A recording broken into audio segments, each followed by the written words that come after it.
Olá, me chamo Kleber Miguel. Eu sou Elton Biscola. E esse é mais um Legando Podcast. Legando Podcast, vocês já sabem, é um espaço privilegiado para quem faz história hoje. Histórias que tocam vidas, que ajudam a transformar a sociedade, que geram resultados exponenciais e que principalmente nos ajudam a viver bem o sentido da vida que nós temos buscado. É isso aí. Por falar em sentido na vida, eu tô muito feliz, amigo. Não sei se você tá feliz hoje, mas eu tô muito feliz. Nós estamos aí com essa segunda temporada do Legando Podcast. Para você que não acompanha o podcast Legando ainda, faça sua inscrição no canal, siga as nossas redes sociais. Nós temos ali a primeira temporada, nós temos mais de 70 episódios gravados na primeira temporada. Foi para aprender, né, Kleber? Que foi para aprender, né? Pra 70 episódios para aprender. Foi algo mais biográfico, né? As pessoas queriam contar um pouco mais da sua história.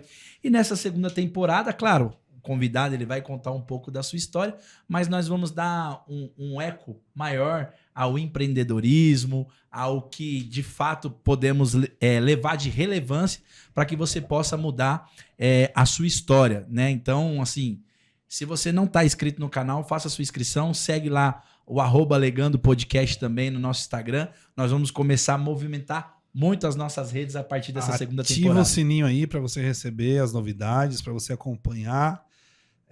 Bom, a gente está aprofundando nesses aspectos que o Kleber falou, além da questão biográfica, que a gente gosta realmente de trazer as histórias das pessoas, exatamente para que você possa continuar consumindo aqui e também extrair muito mais coisas que você pode aplicar na prática para que você possa ter sucesso aí nos seus empreendimentos, para que você possa se aprofundar no seu autoconhecimento, para que você possa buscar o sentido da sua vida aí com mais propriedade. E a gente vai ficar muito feliz de poder continuar contribuindo para o seu desenvolvimento pessoal e, enfim, para a transformação da sociedade também. É isso aí. E com isso nós temos um convidado muito especial. Ele tem hoje um comércio na cidade onde eu nasci, fui criado, que é a cidade de Carapicuíba.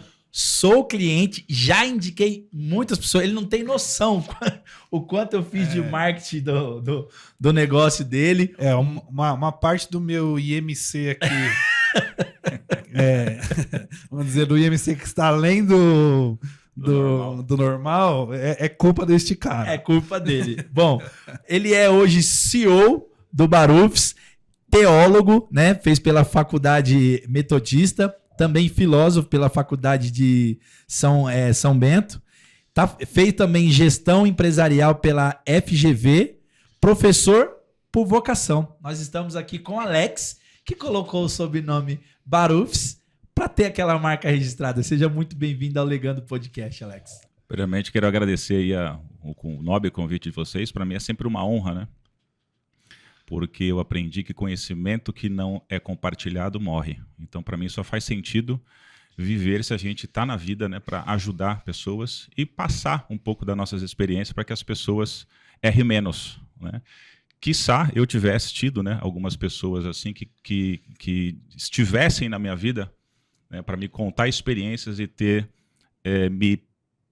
me tirado, né, dos buracos onde eu caí. Então é uma felicidade muito grande estar aqui, agradeço de coração.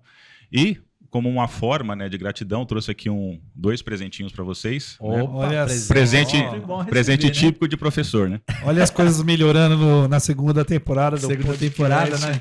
Nós estamos recebendo até presente. Ó, esse é o seu. Obrigado. Esse é o seu. Obrigado. E presente, como eu aprendi com a minha mãe, tem que abrir na hora, é falta de educação. Exatamente. Você não abriu o presente. Aqui, colocar aqui. Bom, professor, quadradinho, já começamos a suspeitar, né? Como diz a frase, né? O conhecimento está disperso pela sociedade, né? Então, nossa! Deixa eu ver. Aqui, ó. A essência de empreender. E olha só, acertou, hein? A psicologia financeira. eu acho que são 2 coisas que se conversam muito. Sim. Um empreendedor que não tem uma psicologia do dinheiro bem estruturada, ele vai cometer grandes erros, assim como eu cometi, por exemplo. Então, esse livro é espetacular. Esse também que conta a história da Boticário. Cara, muito obrigado. Eu tenho uma paixão por perfume, né? Inclusive, assim, apesar do Grupo Boticário ser brincando, um dos nossos concorrentes, mas nos ensinou bastante com a história. Eu desenvolvo o grupo Rinode há mais de 15 anos, né? O marketing de rede. Sou apaixonado por perfume. Usei muito a linha Boticário, Natura, né? Então, assim, perfumes de grife também. E tenho certeza que a história dele é muito inspiradora, porque se ele chegou no sucesso onde chegou, não foi à toa. Então, olha só, gente, se o professor ele tá indicando, não tem por que contestar. Você tem que ler e eu tenho certeza que vai te dar uma sabedoria além do comum. E combinou o seu, Biscola? Eu acho que combinou, cara, né? Cara? Combinou certinho com o momento que a gente está vivendo. A gente está dando duas coisas que a gente está dando muito foco, né? Ó, para vocês aqui, ó, dá uma olhadinha. A psicologia financeira. Então, estou estudando um pouco de psicologia. Depois, se der tempo, a gente bate um papo aqui sobre isso. Psicologia, teologia clínica. Né? Olha. E a parte de finanças, que está no nosso dia a dia. A gente trabalha com questão de alavancagem financeira, né? Sem contar na nossa alavancagem financeira, que para esse ano, com a graça de Deus, né? Vai ser totalmente diferenciada. Obrigado, muito obrigado. Tenho certeza que vai nos ajudar muito. É isso aí. Se quiserem ler depois, a gente fazer, inclusive, um podcast, um bate-papo sobre os livros também. De repente, uma resenha. Isso, vamos fazer uma resenha. Aí, isso aí, bora. Já temos, ó, já tá marcado, hein? Grava aí que nós vamos ler o livro e depois nós vamos gravar um segundo episódio contando testemunho do que esse livro impactou na nossa vida e qual foram os aprendizados. Né? Até sugiro, por exemplo, como você aplica esse naquele. Ah, que legal. Eles complementam, né? Exatamente. Complementam. E olha, eu posso dizer o seguinte: é claro que a gente vai ler, a gente vai entender melhor aqui os conteúdos. Mas você sabe que já é mais ou menos assim a nossa parceria. Sério? Eu sou o cara mais teórico, mais dos fundamentos, dos conceitos, e trago conceitos. Não sou acadêmico, mas trago conceitos da psicologia, da teologia para dentro do negócio. E o Kleber é o cara mais prático, então beleza, como é que a gente coloca em prática isso daí? Pragmático da coisa. E deu certinho. Eu gosto, porque ele me explica os projetos e eu fico assim, cara, eu gostaria realmente, de fato, de entender mais a fundo. E até, assim, é uma coisa que ele bate bastante nos bastidores. Não, vem cá que você precisa. Aí ele vai apresentando, aí eu já falo assim, beleza, agora como que nós vamos colocar em prática isso para trazer rentabilidade pra gente? Aí é onde eu quero entrar. Que é onde eu vou para campo e buscar. Então é uma combinação perfeita. Tem porque que ter esse equilíbrio, né? Qual que é o grande problema hoje do comercial que só vende? Cara, ele tem dificuldade de escutar. Já começa por aí. Né? Então ele é muito afobado, ele quer sair vendendo porque ele já tem a habilidade do negócio. Então ele já quer mas existe todo um planejamento por trás para facilitar o trabalho dele. E quando ele tem a humildade de reconhecer isso e ele fala, não, eu preciso aprender a fazer gestão do negócio, não só vender e tipo assim, porque o vendedor ele é desaforento. Cara, venda apaga qualquer desaforo, porque se eu tô duro, eu vou ali e faço dinheiro rápido vendendo qualquer coisa. Beleza. Mas será que você vai ter saúde física sempre para isso? Será que você vai ter uma saúde emocional sempre para isso? Então, essa foi a nossa combinação de planejar e executar. E uma coisa que eu acho que a gente vai abordar bem aqui uma coisa é um empreendedor curado, né? Um ser humano curado empreendendo. Outra coisa é um ser humano que está desorganizado, que não está curado, que precisa, né, passar por um processo empreendendo. Ele vai empreender de formas totalmente diferentes. E ele vai ter resultados totalmente diferentes. Né? Então, como é bom a gente poder ter, né, essa oportunidade de sentar. Às vezes a gente precisa tomar 1 milhão de decisões, atualizar o fluxo de caixa, fazer pagamento, fazer pedido de compra, reportar um resultado para um cliente, mas precisa dar uma paradinha, 30 minutos, 40 minutos para falar sobre qual é o sentido, qual é o propósito, qual é o ponto ali, a partir do autoconhecimento que a gente precisa trabalhar para conseguir dar aquele passo de uma forma mais sólida, mais segura, né? Então é isso. Mas, sem mais delongas, nós queremos conhecer aqui um pouco mais do Alex. E, Alex, eu queria entender, eu sou de Carapicuíba e a sua loja iniciou em Carapicuíba. Só que eu Exato. queria saber se você é de Carapicuíba, nascido e criado lá, e qual foi a sua trajetória até chegar na questão gastronômica e explicar um pouquinho da Barufs. Bom, eu nasci no Rio de Janeiro, né, numa cidade do interior chamada Cachoeiras de Macacu, sentido Teresópolis, Petrópolis, né, perto dali da Serra. E viemos para São Paulo, se não me engano, né, já fazem muito tempo, em 86 para 87. Nos mudamos ali para o Jaguaré, moramos ali 1 ano e meio, mais ou menos, numa comunidade. E devido a um tio meu que morava, né, ali na Coab, de Carapicuíba mesmo, na Coab 2 de Carapicuíba, ele ir para o Rio de Janeiro, surgiu alguma oportunidade melhor para ele lá. Então ele convidou a nossa família para morar, né, no apartamento dele, se não me engano, na época até sem pagar nada, né? E aí meu pai trabalhava numa empresa chamada Tubozin, que era na Lapa. E como que veio a questão da gastronomia, né, dando aí um corte para a gente pular. Em 88, mais ou menos no começo do ano, veio um primo meu do Rio de Janeiro para cá, tentar a vida aqui, e mandou fazer um carrinho de madeira com aqueles panelão no meio, certo? Um fogareiro e aqueles botijãozinhos de gás pequenininho que ia lá dentro, com uma portinha. Ia para as feiras e cozinhava o milho ali dentro, né? Então, levava alguns estoques ali dentro, porque o carrinho era um pouco grande, né? Só que não deu certo, ele desistiu, falou que dava muito trabalho, porque, de fato, você tinha que pegar aquele carrinho, na feira do Varejão, lá de quinta-feira. Ia lá, feira de sábado, na Coab 5, tinha que ficar caçando feira, e outro, não tinha carro, você tinha que pegar aquele carrinho e ir empurrando, né? Para onde você quisesse. O físico. Exatamente. Não deu certo, ele pegou, foi embora. E quem que ficou sendo o guardião daquele carrinho? A minha família, meus pais. A minha mãe, um certo dia, falou: por que eu vou deixar o carrinho empoeirado aqui? Né? Vou tentar fazer o que o primo fazia. Né? E ela pegou, começou assim, pegou o carrinho, colocou na frente do prédio, na rua Manaus, prédio 63, em frente à padaria Ibérica. E começamos a vender milho cozido. Né? Quem que era o vendedor? Eu. Então eu ia para a escola de manhã, chegava, fazia ali lição de casa, tirava uma soneca, que minha mãe falava que tinha que dormir à tarde para não atrapalhar o sono da noite, que esse negócio dos antigos, né? Dava 5 horas da tarde, eu acordava, trocava de roupa, ia lá para frente do prédio ficar vendendo milho cozido. E aí depois do milho veio a pamonha, veio o curau, suco de milho, né? E fomos desenvolvendo tudo os derivados do milho, né? E assim que começou, assim que eu me encontrei, né? Com a questão da gastronomia. E em 89 para 90, mais ou menos, logo ali, uns tempos que antecedeu a entrada do governo Collor, meu pai foi demitido porque a empresa ia para o interior, ele não tinha como ir, então ele foi desligado da empresa. E aí, com o tempo, ele veio também trabalhar com a gente, e aí era assim, lembra da baldeação, que não sei se tem mais em Osasco? Tem. Pegávamos um ônibus, ia até a estação do quilômetro 21, pegávamos o trem, Osasco fazíamos a baldeação, descíamos na estação Ceasa, Sim. Íamos até lá, comprava os milho, descascava, com aqueles carrinhos de feira, a gente fazia, lembra? Parecia um de arame. Sim. 2, 3 carrinhos, descascava, já trazia o milho descascado para diminuir o peso, fazia todo o processo de volta, e assim a gente foi meses e meses e meses a fio, e foi assim que a gente... Esse foi o meu encontro, né, com a gastronomia. Legal.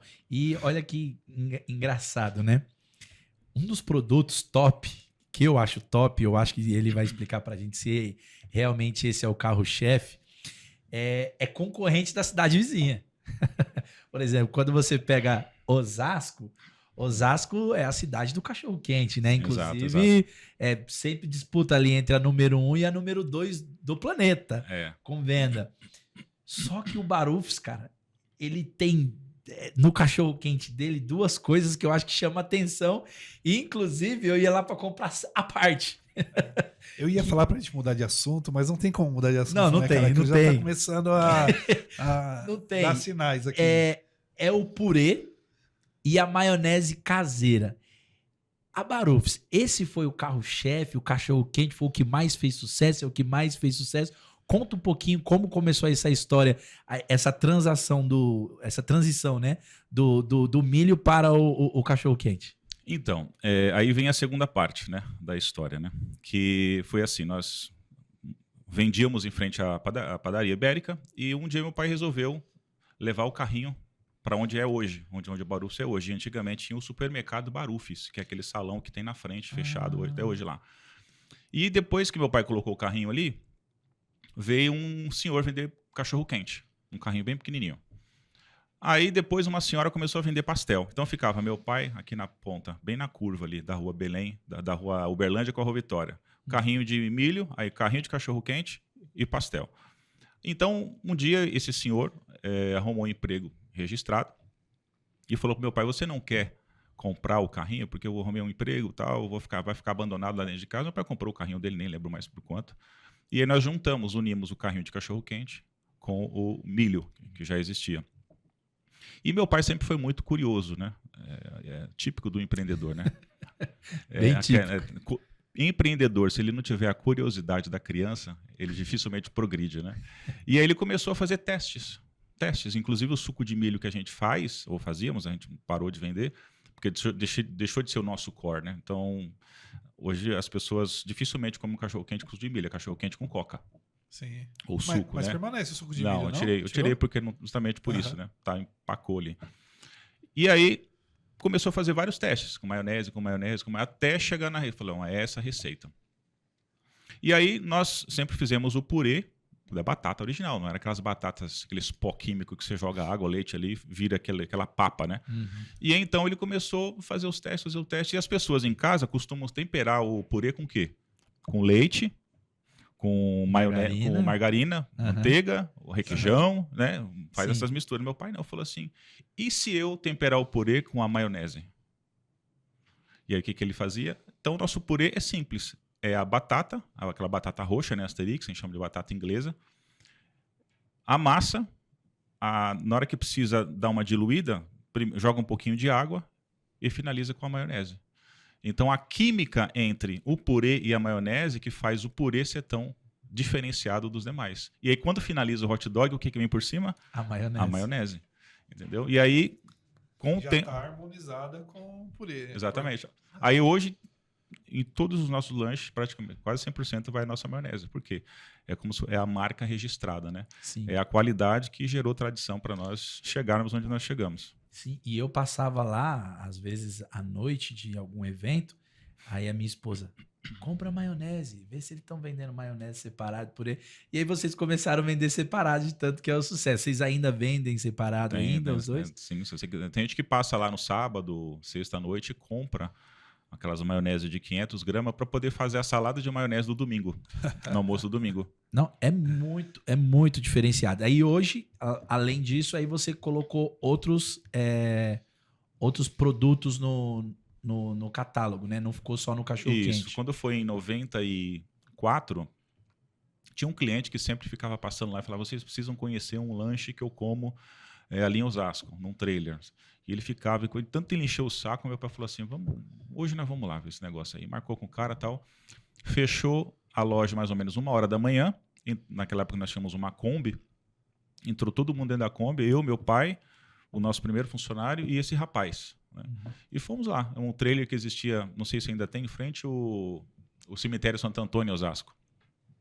Olha, eu sei que tem um trailer lá, não sei se é o mesmo. Se é o mesmo, não sei, mas tem lá. Curva, assim. Isso, exatamente. Uhum. E aí nós comemos o lanche prensado. Não lembro nem mais qual foi que eu comi. Sei que tinha três tipos de lanche prensado só. Sim.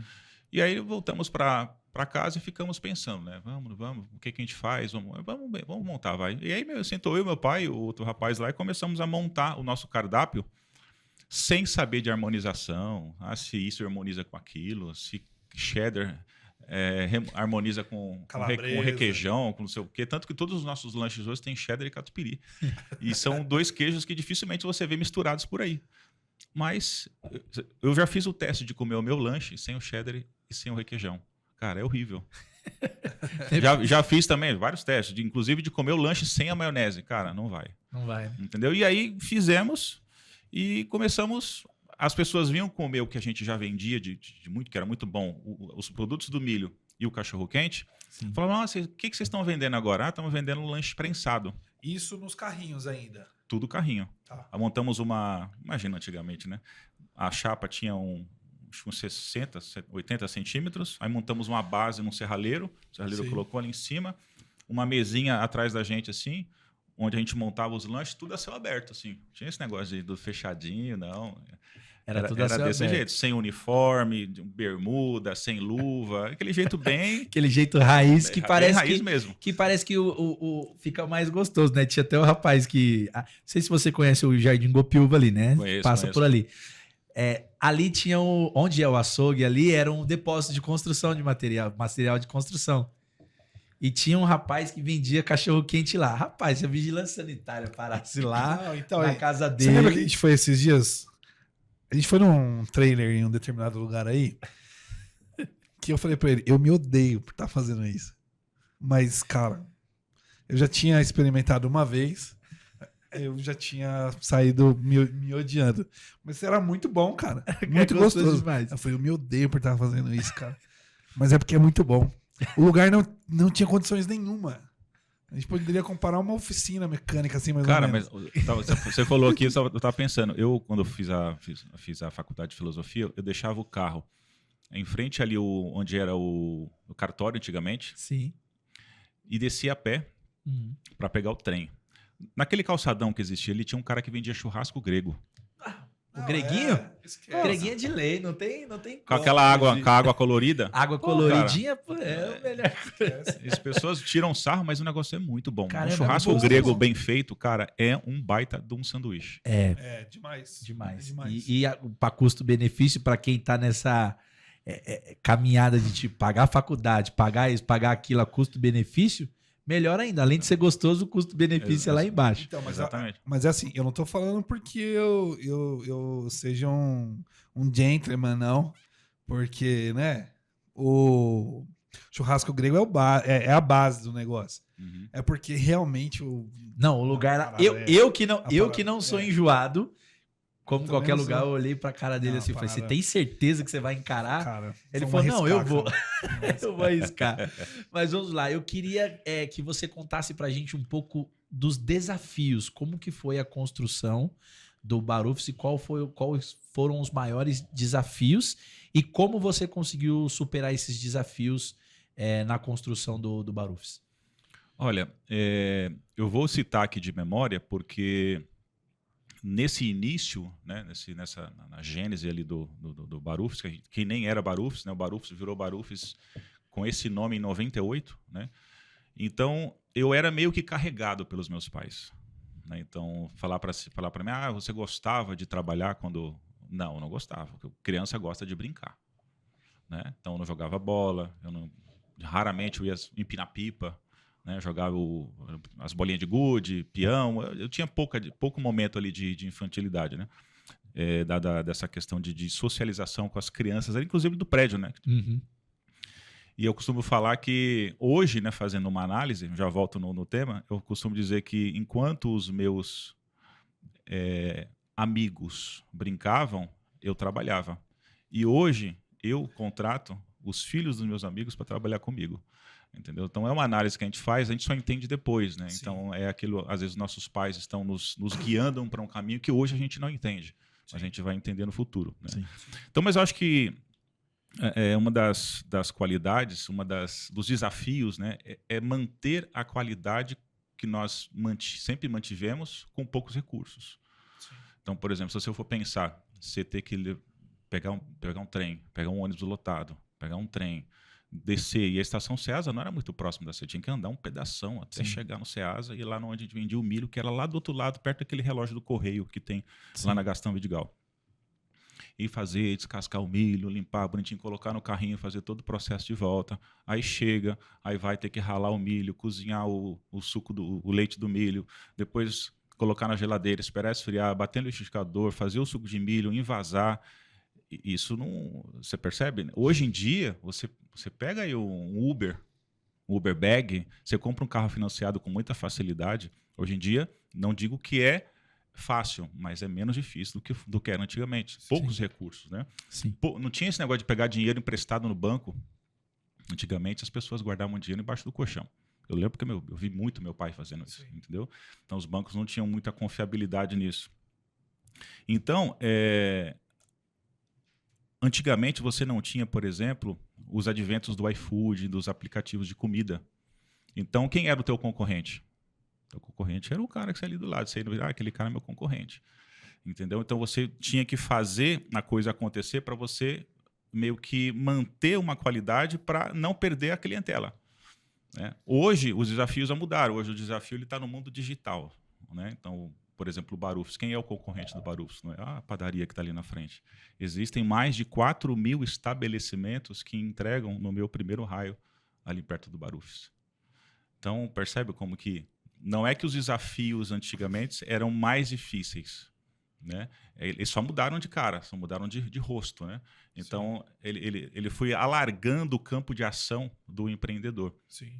Então, mas eu vejo que, falando do lado do começo, a grande dificuldade, os grandes desafios era conseguir vender para conseguir colocar comida na mesa, para poder complementar a renda que era da empresa, para pagar os boletos, né? Resumindo, para sobreviver. Então você tinha que ter muita casca dura, muita força de vontade, muita resiliência para conseguir ter essa rotina todo santo dia sim, dia não, Ceasa, dia sim, dia não, Ceasa. E fora isso, que eu não citei aqui, minha mãe fazia bolo caseiro para vender na feira.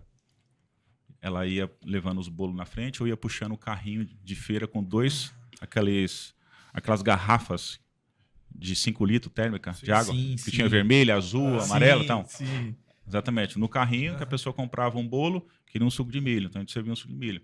Voltava, as vendas não tinham sido muito boa, subi as escadas daqueles prédios todinhos para vender bolo, oferecendo bolo lá também. Então, paralelamente ao milho, me lembrei, tive outra lembrança aqui, tinha essa questão também da venda paralela para poder complementar quando a venda aqui não era boa. Entendeu? Um aspecto do que você está falando que a gente ouviu aqui dezenas de vezes é esse momento de que tem que dar certo sim ou sim. Porque eu tenho que colocar a comida dentro de casa, porque eu preciso sobreviver daquilo. A gente percebe isso na vida de quem construiu algo sólido. Passou em algum momento por isso. Eu acho que é emblemático do brasileiro. Né? Agora, acho que fica uma lição, e a gente gosta de destacar essas lições, para quem está passando, ou para quem já passou e de repente desistiu, que depois desse momento de que, cara, não tem jeito, tem que dar certo sim ou sim, porque é a única alternativa que eu tenho, isso é um plantio. Depois existe o tempo da colheita. Né? Mas se você planta, se você cultiva, você vai colher. Isso é princípio. Tem um ditado que diz que nenhum plantador de tâmaras come tâmaras, né? Sim. Exato. Porque ela até dá o primeiro fruto. Então, geralmente, aquele que plantou já morreu. A próxima geração, então, eu costumo dizer que os meus pais plantaram tâmaras. Né? E sim, hoje a gente está colhendo esses louros porque alguém lá atrás abriu o caminho, não digo nem que plantou, sim, abriu o caminho, cultivou a terra, fertilizou a terra, contou a sementinha para dar os frutos que está dando hoje. Isso é importantíssimo para essa nova geração, para ter paciência, porque os resultados sólidos, eles geralmente não são expressos, né? Não é fast food. Resiliência. No meio do furacão, cara, você precisa ter um motivo maior para sobressair a si mesmo, para sobressair aquela situação que você está enfrentando, que é exatamente o que você está falando para a gente. E uma coisa extraordinária que eu acho que está muito ligado à gestão, e um legado dos japoneses, assim, no pensamento toyotista, no Lean, que faça muito com pouco, né? Ou seja, use uma estrutura enxuta, use a estrutura que você tem, não se preocupe em ficar floreando a coisa, mas use a estrutura que você tem à sua disposição da forma mais efetiva, da forma mais eficiente possível, e não saia fazendo investimentos, não saia fazendo custos que são desnecessários, mas use uma estrutura enxuta porque isso vai te gerar resultado. Por exemplo, que você fala hoje do Japão. Daí a gente avalia que tem pontos positivos ou pontos negativos. o Japão nos anos 90 foi o expoente na parte de inovação e tecnologia. Você vai nas fábricas, eu fui à fábrica da Toyota aqui em Sorocaba. Você tem a impressão de que você está numa fábrica dos anos 2000 ali. No início dos anos 2000, que foi quando ela foi criada. Uhum. Não tem os robôs, não tem a estrutura que as montadoras estão aderindo hoje. Só que é a fábrica que faz o Corolla Cross. É a fábrica que faz o Etios e tudo mais. Toda a linha Toyota que, assim, não quebra. Não eu quebra. já tive... Eu sou apaixonado pela linha, porque eu já tive 3 carros da marca e não tive problema com Mas mecânica. o que eu tô querendo dizer? Existe um cuidado nesse sentido. Porque o brasileiro, ele tem um pouco essa impulsividade. Vamos sair inovando, vamos sair investindo, ganhou um dinheiro a mais, tem um comércio, como é o teu caso, mete uma fachada nova, toda estruturada e vamos colocar tablet agora em todas as mesas. E aí a gente tem essa tendência. Quando você olha para essa estrutura, né, como você estava falando, eu tenho uma estrutura enxuta, e eu vou tirar tudo que essa estrutura me pode entregar, até realmente precisar dar um próximo passo de investimento, é um bom caminho. Né? A gente não vai dizer assim, o melhor caminho é esse aqui, mas é um bom caminho, um caminho que geralmente entrega desenvolvimento a longo prazo. Né? Com certeza, é como diz a frase, né? Antes feito do que perfeito, né? Então não precisa estar... eu tenho que... Existem alguns paradoxos, né? Eu já vi gente que tinha uma loja muito simples... Aí o cara vai, reforma, coloca a loja, um monte de vidro, tal, iluminação, banco confortável, tal. Aí aquele cliente que comprava dele se sente constrangido de entrar porque aquele lugar ficou muito chique. Pois é. E aí o cara acaba fechando as portas. E não necessariamente ele consegue atrair o cliente com um perfil que vai ser compatível com o novo, ou demora para trazer esse cara. E como é que você vai ter caixa para segurar, né, essa transição? E eu vi recente um vídeo, até seu, explicando, porque você tem a Barufs na Coab e você chegou a abrir uma unidade de uma franquia, não sei se você tentou franquear, você vai contar um pouco pra gente, né, sobre o Barufs Black. Uhum. E aí você fez uma reflexão muito bonita sobre esse assunto. E eu gostaria que você repetisse pra gente qual foi a sua ideia, o que você quis ampliar e o que aconteceu para quem não acompanhou. E você pode seguir o Alex depois, no final ele vai deixar o Instagram, mas ele vai contar aqui em primeira mão para você. Então, o Barufs Black foi um desejo que nasceu de nós termos... A princípio foi uma ideia de gourmetização dos lanches do Barufs. O lanche do Barufs é aquele povão, o podrão, o famoso podrão, né, que o pessoal chama, né? Uhum. Então a ideia era pegar o Barufs, que já era um nome forte, e eu ia colocar Barufs Gourmet, mas o gourmet traz uma ideia muito de caro, né? Falei, vamos colocar o Black então, vai. E aí pintamos toda a loja de preto e cinza, alguns toques de amarelo, para fazer uma referência com o Barufs original, né? Que é o amarelo por causa do milho, inclusive. Daí que vem o amarelo. E aí... Falei, vamos abrir, vamos ver. E aí estudei, eu que construí praticamente 90% ali do cardápio, nessa questão dos lanches, né? Comecei a pesquisar um monte de hamburguerias para São Paulo, porque eu não era expert, né, nessa questão de hambúrgueres altos, né? Sim. Fiz um curso também, né, de hambúrguer artesanal, uma imersão por 3 dias. Então me preparei, né, para o operacional, né? Mas não me preparei para a gestão em si, né? Então, como eu disse lá no vídeo, né, faltou planejamento, né? Então, eu confundi ideia com plano, né? E ideia travestida ou com roupagem de estrutura, ela não passa de emoção, né? Então, foi o que aconteceu. Uma coisa que a gente precisa entender também quando você vai abrir uma empresa, por exemplo, no meu caso, eu achei que só por ter o nome Barufs ia explodir de vender. Mas não. O que eu fiz? Achei que ia vender muito, contratei muita gente, né? Dei ouvido inclusive para gente que não manjava Não, aqui nós temos que ter tantos garçons, a produção tem que ter tanto, a cozinha tem que ter tanto, não sei o que e tal. Então, eu tinha gerente, subgerente, financeiro dentro da empresa, ou seja, resumindo, 28 funcionários, sem saber, sem fazer uma projeção financeira de quanto eu venderia. Então, o segundo ponto que eu coloquei lá foi essa questão de contratação em excesso. Então, primeiro, você tem que fazer o quê? Trabalha de forma enxuta, igual você falou aqui agora, vê o que vai acontecer, você vai colocando um freelance. Eu senti que está faltando alguém naquele posto ali, coloca um freelance.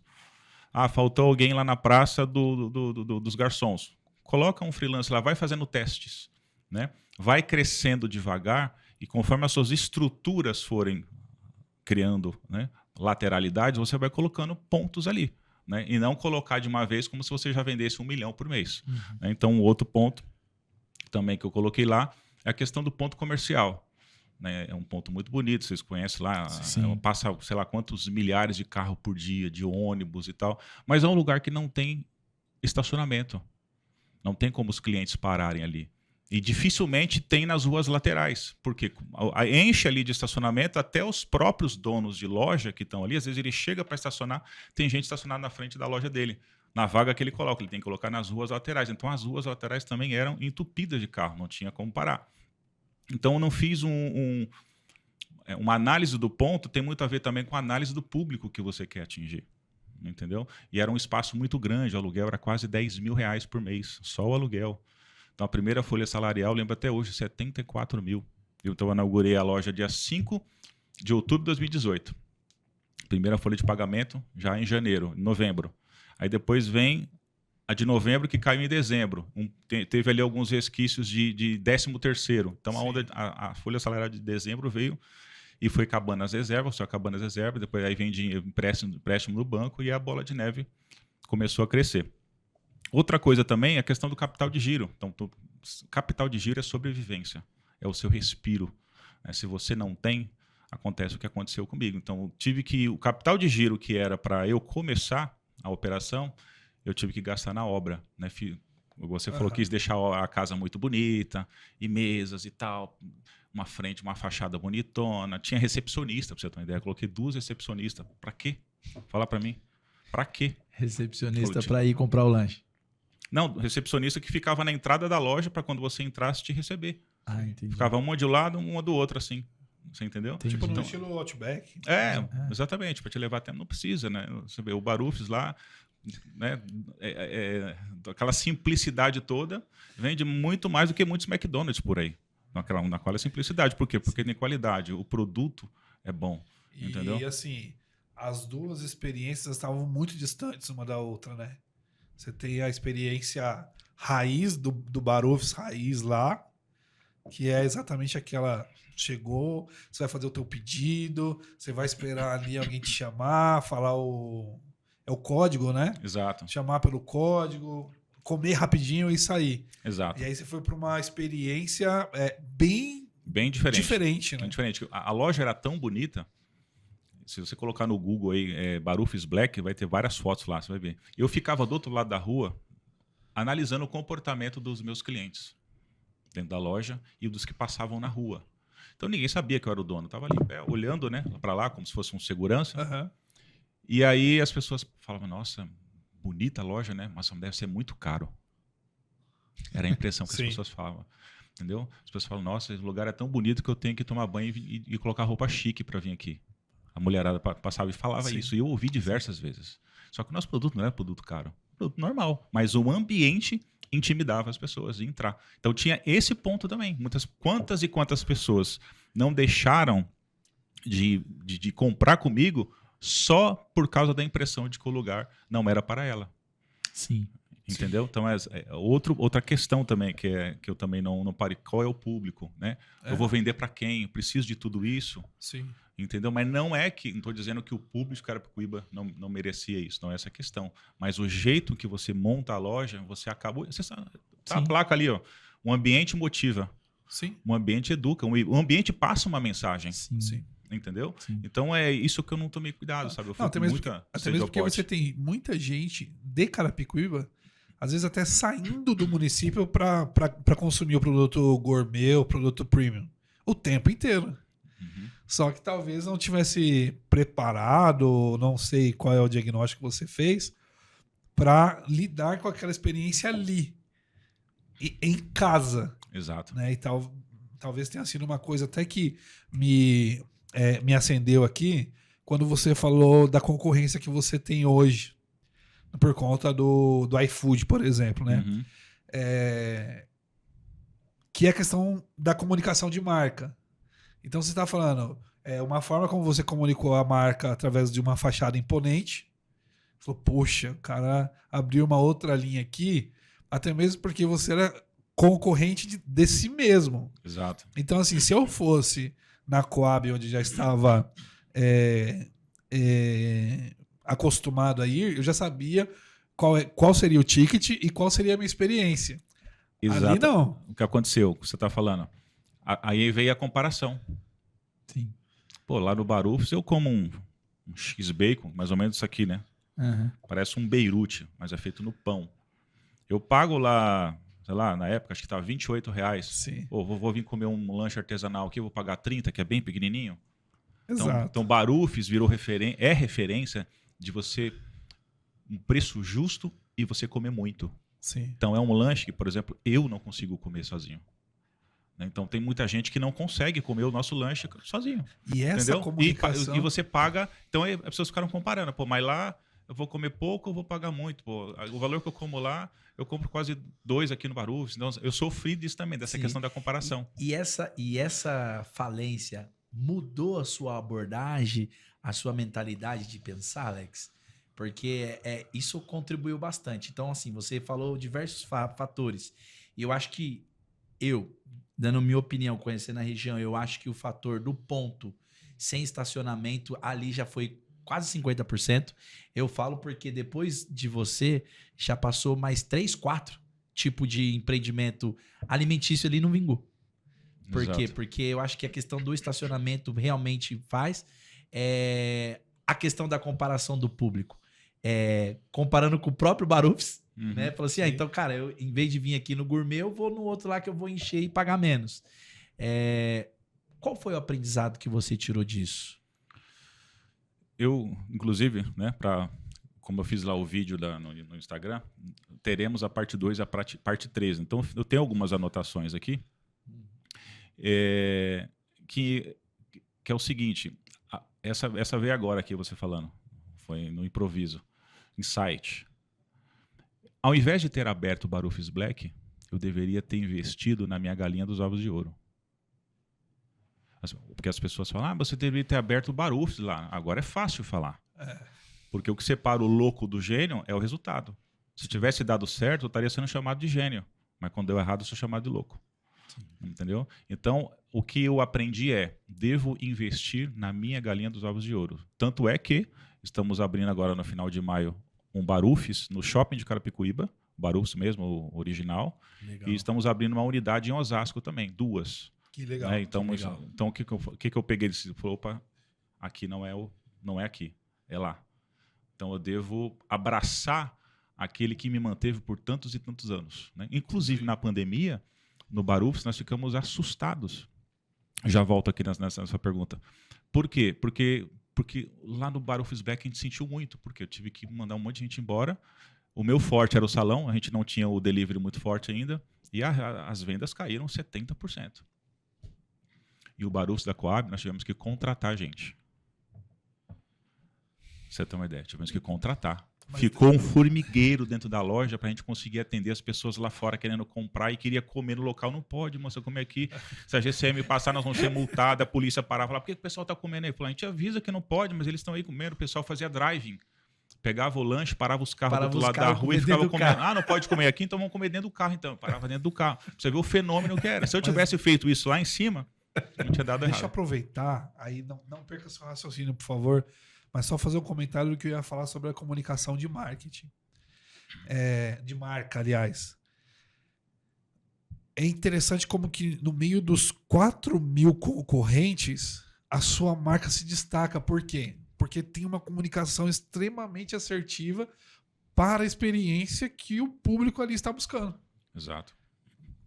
Então, assim, pode entrar mais 10, mais 15, mais 20. Pelo fato de ter muito, o cara vai buscar uma referência. Também. Vai falar assim, puxa, eu não conheço esse 3.998, mas eu conheço esse cara e esse cara. Puxa, eu vou pedir nesse. Pra não errar, eu vou no acho que eu já que conheço. tem Uma das formas que você mede a sua força de marca é você perguntando pro seu executivo do iFood quantas pessoas entram no iFood e buscam o teu nome. Porque você pode ir lá na busca lá, eu quero comer o quê? Eu quero comer burger. Então a pessoa coloca lá e vai aparecer um monte de hamburgueria. Eu quero comer pizza. Vai aparecer um monte de pizzaria.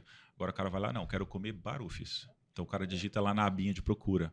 Igual você vai no Google, coloca lá Barufis e dá o buscar. Aí aparece a nossa loja. Daí o cara vai te comparar. Hoje, eu imagino que o cara te compare o teu cardápio do iFood, teu cardápio do teu aplicativo, cardápio do aplicativo do WhatsApp, não sei se você tem, e, sei lá, no telefone. Talvez ele te compare nas plataformas diferentes. Né? Exatamente, mas às vezes o cara olha isso. assim e fala pro seu, tem um outro cara que vende lanche prensado aqui, mas quem é esse cara?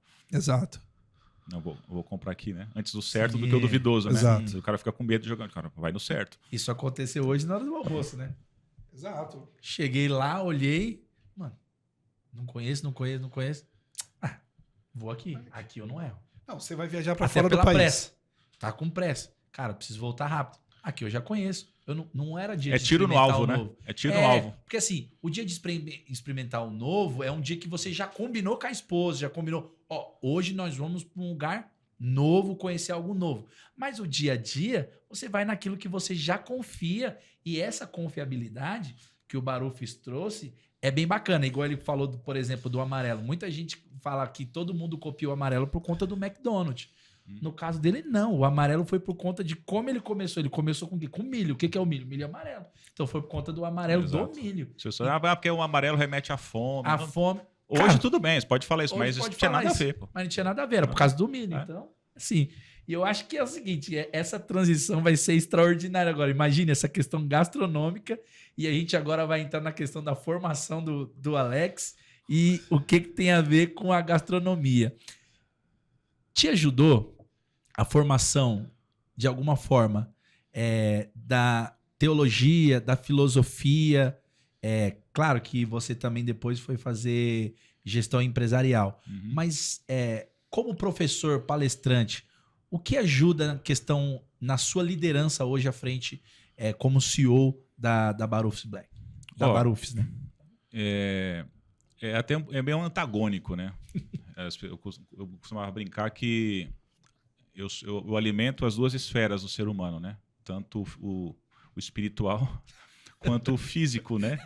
Meu professor de teologia e filosofia, né? Inclusive na gestão empresarial, os professores iam perguntar na sala: você é o quê? Eu sou advogado. Você trabalha na empresa exercendo lá a função. Eu sou médico e trabalho como médico. Eu trabalho. E você? Eu falo, eu sou uma anomalia, professor. Sou formado em teologia e filosofia e vendo lanche. Aí todo mundo dá risada. O que tem a ver uma coisa com a outra, né? Mas tudo isso tem rastros lá na minha criação, depois eu posso falar. Mas como eu sempre li muito, né? E até por causa dessas formações que eu tenho, eu era obrigado a ler, você acaba tendo um pensamento muito crítico. Né? Você acaba tendo uma percepção das coisas com mais facilidade do que você... Porque você fala melhor quando você lê. Sim. Você se comunica melhor quando você lê. Você não aceita qualquer ideia. A pessoa te pergunta, te coloca a ideia e você pergunta, por quê? Sim. Aí a pessoa às vezes não sabe explicar. Porque às vezes aquela pessoa está no automático repetindo o que ela ouviu. É como um papagaio. As pessoas falam que papagaio fala. Papagaio não fala. Ele repete sons. Sim. Né? Porque quando você fala é quando você entende o significado daquilo que você fala. Porque a linguagem é isso. Significa signo e significado. Né? Sim. Então, quando você tem um pensamento crítico, você passa a entender que o bom é inimigo do ótimo. Muitas pessoas se conformam com, não, aqui tá bom, senta no conformismo, o sangue esfria e você morre. Como diz o Cortella, animal satisfeito dorme. Então, dentro do mundo do empreendedorismo, acredito que a filosofia e a teologia me ensinou também que não existe verdade absoluta. Hoje, no nosso tempo, na nossa sociedade líquida, né, como diz Zygmunt Bauman, a verdade que eu descobri ontem, ela é obsoleta amanhã. né? Então, se você não pega essa percepção, se você não lê o ambiente que você está, você não pega esses insights, você morre, né? Você para no meio do caminho e você acaba sendo atropelado, né? Nós somos a sociedade miojo, né? A gente quer tudo em 3 minutos. A gente a amizade de 3 minutos, relacionamento, a amizade miojo, né? É empresa miojo, porque você vai muito na pressa, muito no embalo, muito na afobação e acaba fazendo essas besteiras. Então, e aqui para finalizar, naturalmente, quando eu aprendi a gostar de ler, eu não li só livros da minha área, teologia e filosofia. Eu li muito livro de psicologia, inclusive, né? Porque eu preciso entender o ser humano. Porque a minha empresa é constituída de ser humano. Simon Sinek, ele diz o seguinte: 100% dos teus clientes são pessoas. 100% dos teus funcionários são pessoas. Portanto, se você não entende de pessoas, você não entende de negócios. Então, nós temos a obrigação, né, de entender como funciona. Então, cada funcionário que entra para conversar comigo, eu preciso ter uma abordagem diferente. Eu não posso ser uma estátua, não posso ser um robô e abordar todo mundo da mesma maneira. Sim. Porque cada um tem um temperamento diferente. Então, você precisa ter essa percepção de aprender a ler as pessoas, aprender a ler o ambiente, aprender a resolver conflitos. Você consegue lidar com a realidade de uma maneira mais fiel, né? Exatamente. Então, fantasia menos, porque o empreendedor ele tem uma tendência e ele é muito provocado a fantasiar demais, né? Acho que chega até a entrar muito facilmente em delírio, né? Exatamente. É a questão que eu coloquei aqui também para a gente falar sobre. O empreendedor, você precisa ter 3 pessoas dentro de uma só: o técnico, o gestor e o empreendedor. O que é o técnico? É aquele que sabe fazer o lanche, só sabe fazer o lanche. E por ele saber fazer tão bem o lanche, ele acha que ele pode abrir uma empresa. Mas ele não sabe de gestão. Ele não sabe o que tem que pagar um boleto, o que tem que fazer pagamento de funcionário, que ele tem que fazer não sabe o que é provisionamento, não sabe o que é capital de giro. E tem um empreendedor que é o sonhador. Então, se você tem essas 3 figuras dentro, inclusive isso que eu estou falando dessas 3 figuras, está no livro chamado O Mito do Empreendedor, que ele diz: nem todo mundo ninguém nasce empreendedor. Entendeu? Tem pessoas que têm mais facilidade, mas para que você se torne empreendedor, você precisa ter essas 3 personalidades dentro de um: o técnico, o gestor e o empreendedor. Sim. E justamente o empreendedor é aquele cara que sonha. Uhum. O gestor é aquele cara que põe o pé no freio. Falou: opa, calma aí. Temos que abrir o caminho aqui primeiro, ver quais obstáculos que tem. Não vamos pisando na mata fechada, não, senão a gente vai furar o pé. Senão a cobra vai picar. Senão a gente vai ter problemas, né? E o técnico é aquele que vai executar. Só, mapeou o caminho, tá tudo bonitinho, tá tudo claro. Qual o sonho que você tem? O sonho é esse. Planejou, beleza? Agora executa. Vamos em frente. Entendeu? A gente tem falado muito sobre a questão da pessoa do empresário, né, Kleber? Sim. A gente tem case na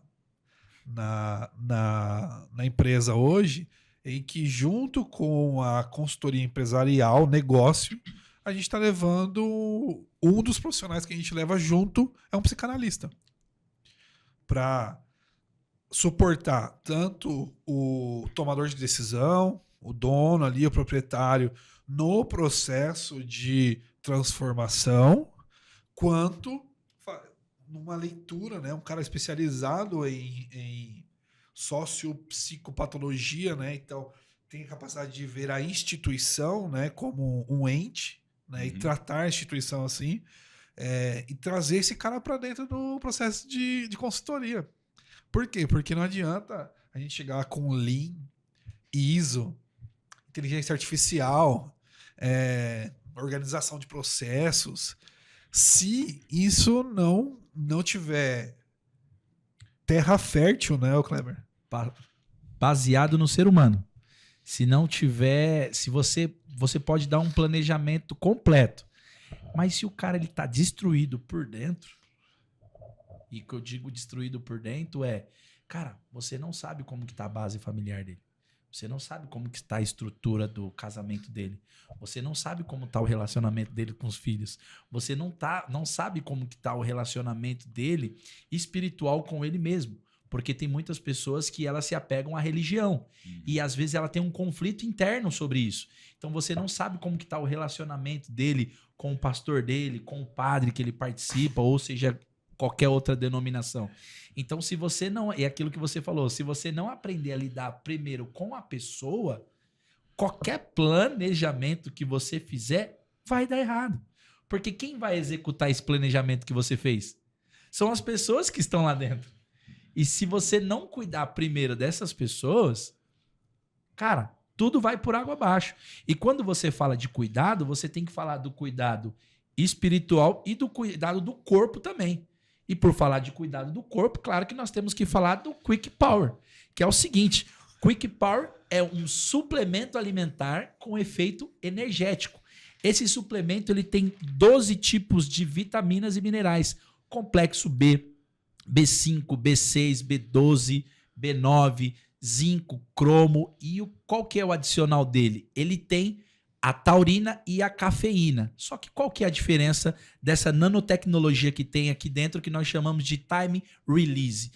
Normalmente, quando você usa um pré-treino, ele te dá um pico de 1 hora, 1h30, dá aquele formigamento, você treina e depois ele te dá aquela queda. Esse daqui não, é um suplemento de uso diário. E a taurina e a cafeína, o efeito time release, ele vai soltando no seu organismo conforme você precisa. E aí você tem esse sachê aqui, que você coloca aqui 250 ml de água gelada, você toma durante o dia, vai trabalhar, vai fazer sua atividade física. Para quem tem problema de déficit de atenção, temos relatos que a pessoa ficou mais concentrado. Para quem vai fazer uma prova, até para quem vai prestar concurso vestibular, quem trabalha dirigindo por um tempo longo, e para atletas de alta performance, que vai fazer 2, 3 dias, falaram que amaram o produto. A gente tem relato de quem é do triatlo, né, Kleber? Quem é do triatlo. Quem é do triatlo, por exemplo, pessoa que numa prova ela precisa nadar, ela precisa correr e ela precisa pedalar. Cara, qual foi o relato que nós recebemos? Cara, não mexeu na minha pressão, porque normalmente quando você toma a pessoa tem ali algum desnível na pressão, não mexeu nos meus batimentos cardíacos, e ele entregou aquilo que eu precisava. Toda hora que eu estava fadigado, eu sentia que eu podia um pouco mais. Por causa, um amigo meu que começou a fazer academia, ele começou a fazer uso do produto, ele falou que nas primeiras semanas ele começou a ter que aumentar a carga, porque deu uma força a mais. Então, para cada pessoa, ele faz, de acordo com o organismo, ele entrega um tipo de benefício. Então, se você aí não conhece, entra www.quickpower.com.br. Você vai ter lá uma promoção exclusiva se você falar que você viu o produto no Legando Podcast.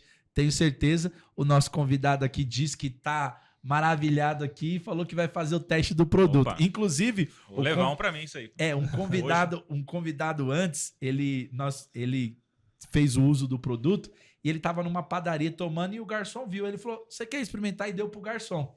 O garçom tomou e foi trabalhar. No outro dia ele foi fazer uma outra reunião lá. O garçom já foi direto nele. Rapaz, eu preciso comprar aquele produto. Me dá. Ele falou, não vendo não, eu só consumo. Não, então me dá o telefone de quem vende que eu preciso realmente de fato ter o produto. Mas entra lá e entenda um pouquinho mais sobre os benefícios do Quick Power. É isso, é alta performance no sachê. E além dessa questão da alta performance que o Kleber já falou, eu preciso destacar a questão do sabor. O sabor é maravilhoso. Uva verde, para quem gosta, do cítrico mais próximo do adocicado. Não é doce, mas é um cítrico mais adocicado. E para quem gosta de limonada, Pink Lemonade, extraordinário, né? Eu sou apaixonado pelo Pink Lemonade. Aqui nós somos... São 2 sabores só? São 2 sabores. Por enquanto, 2 sabores. E aqui nós somos divididos, né? Ele gosta de uva verde, eu gosto de Pink Lemonade. Então... Tá bom, ótimo. Tá bom. Ótimo. Então, para o cliente não ficar na dúvida, leve um de cada e experimente aí em casa. Mas é isso, amigo. Temos que acelerar, claro. Seria uma honra ter aqui você por 2, 3, 4 horas. Mas gostaríamos de agradecer e que você deixasse aí as suas considerações finais, deixe as suas redes sociais, falar um pouquinho da sua experiência, aí deixa uma mensagem para essa juventude. Assim, nós falamos essa juventude porque o Legando Podcast ele foi criado no intuito de levar a mensagem para o jovem mesmo que vive reclamando do sistema, falando que não tem oportunidade. Então nós começamos a trazer pessoas aqui que cuidava de instituição de caridade, pessoas que saíram do meio da periferia, que venceram, hoje está morando em grandes mansões, mas que não perderam a sua essência e está construindo um legado. Então, o Legando Podcast, ele quer mostrar para a juventude que você não precisa ficar aprisionado pelo sistema, que você pode vencer. E você, como nós aqui, também teve as suas dificuldades lá no passado. Hoje um grande empresário, um senhor formado, professor, e gostaria que você deixasse aí uma mensagem final para essa juventude. Fique à vontade. Vamos ter que já agendar a parte 2, Sim. porque a gente quer ver você filosofar aqui, cara. Isso, a parte 2 vai ser pelo só amor de Deus. filosofar. Teologia, filosofia aí pra gente poder aprofundar. Maravilha. Dá pra gente falar bastante coisa aí relacionada ao empreendedorismo, falando de Sêneca, Marco Aurélio, Epicteto, né? Que é o que é bastante em alta hoje, que é o estoicismo, né? Como o estoicismo ele pode ajudar aí o empreendedor. Estoicismo, né? Exatamente. Então a minha mensagem, né? Eu escrevi uma mensagem aqui de o que eu pensei na hora foi que eu quero deixar para as pessoas que estão empreendendo, voltando ao meu fracasso no Barufus Black, é você não confundir boa ideia com planejamento. Então, toda vez que você não confundir ideia com planejamento. Não adianta nada você ter uma boa ideia, mas você não tem o como. Como eu vou fazer? Então, você precisa, antes de mais nada, amplificar essa sua ideia com ferramentas que te dê o como fazer de forma saudável, né? E a questão da resiliência, que as pessoas falam muito em resiliência, mas eu gosto muito de um termo que é do autor Nassim Taleb, que ele diz o seguinte, naquele livro Antifragilidade, que é ser antifrágil, ser resiliente. Imagina você uma árvore que ela está numa ventania de 150, um vento de 150 km por hora e ela não dobra. A hora que essa árvore dobrar, ela não vai dobrar, ela vai cair. Agora você pega um bambu, coloca ele na mesma ventania e vê se ele quebra. Ele não quebra. Ele enverga e ele volta. Ele enverga e ele volta. O que eu quero dizer com isso é que nas dificuldades nós temos que nos nutrir, temos que pegar a dificuldade e usá-la como combustível para a gente continuar a caminhada que não é fácil, que é difícil, né? Então, antes de ser resiliente, prefira ser antifrágil, porque o resiliente muitas vezes ele perde a cabeça, ele faz besteira, ele explode, maltrata a família, bate o carro. Tem gente até que se mata, como aconteceu geralmente na pandemia, por exemplo. Sim. Mas gosto muito do conceito de antifragilidade, porque é isso. Se alimente da dificuldade. Se alimente da tempestade, porque é a tempestade que vai construir grandes marinheiros, não é a marola, né? Então, quando a gente sai da dificuldade com aquele combustível, lá na frente a gente se torna pessoas melhores, empreendedores melhores e um ser humano melhor, que é o que a nossa sociedade precisa. É isso aí. Deixe pra gente aí seu Instagram, o endereço do Barufis, contato, para que o pessoal possa aí experimentar, o pessoal que é da região, até o raio de quilômetro que vocês possam alcançar, que agora está ampliando, né? Já está indo para outro município, vai ficar melhor para as pessoas. Fique à vontade para deixar os contatos. Então, a minha rede social particular é Alex_Barufis. E a empresa é @Barufis. Você vai ver lá um logotipo amarelinho, escrito Barufis. Só seguir a gente lá, que será um prazer compartilhar as experiências da vida com vocês. É isso aí, Biscola. Quero agradecer o Alex mais uma vez por ter se disposto a compartilhar sua experiência, suas ideias com a gente. Tenho certeza que hoje, mais uma vez, a gente conseguiu cumprir o nosso propósito, né, de trazer, de dar eco a uma história que traga edificação na vida das pessoas e que traga também mais conhecimento, né? Porque eu acho que eu estava falando aqui, eu fiquei imaginando a gente deveria estampar, né, embaixo do letreiro que diz que Carapicuíba é do Senhor Jesus, colocar estampado assim, ó, não confunda ideia com planejamento, pensando nos nossos empreendedores, que são gente que tem garra, que é gente que nós, como nós aqui, no teu caso você é um migrante, né, que veio para São Paulo, nós descendente, que construímos no braço esse estado, e que Carapicuíba não é diferente. Carapicuíba tem um pessoal muito, muito diferenciado, pessoal guerreiro, pessoal que faz, mas que por que eu acho que seria uma obra de piedade gritar isso pro mundo. Eu acho extraordinário essa frase que você trouxe, porque tem gente colocando energia, colocando vida, colocando tempo, colocando família em projetos que não tem sustentação, porque surgiram de uma boa ideia, surgiram de uma conversa entusiasmada, escutou uma história de que alguém fez algo parecido e sai investindo na sua vida. A gente está falando só sobre dinheiro, a gente está falando sobre existência, sobre vida, né? E para quem é empreendedor, para quem deseja empreender, eu queria ressaltar isso para você, e dizer para você: escute muito isso. Vai exigir estudo, como o Kleber falou, vai exigir humildade para aprender com outras pessoas, né? Mas você precisa aprender a planejar, a testar, a, no mínimo, simular se aquele negócio vai entregar aquilo que você realmente está sentindo, aquilo que realmente você está sendo impulsionado. Muitos dão certo. A maioria, sem planejamento, não. Por isso que a gente tem as estatísticas que temos no Brasil, altíssimas. Eu acho que tá linkado muito mais a isso, o Alex. Fala-se da burocracia, fala-se da questão econômica, financeira. Nós somos antifrágeis e resilientes o bastante para lidar com a burocracia e com a questão econômico-financeira no Brasil.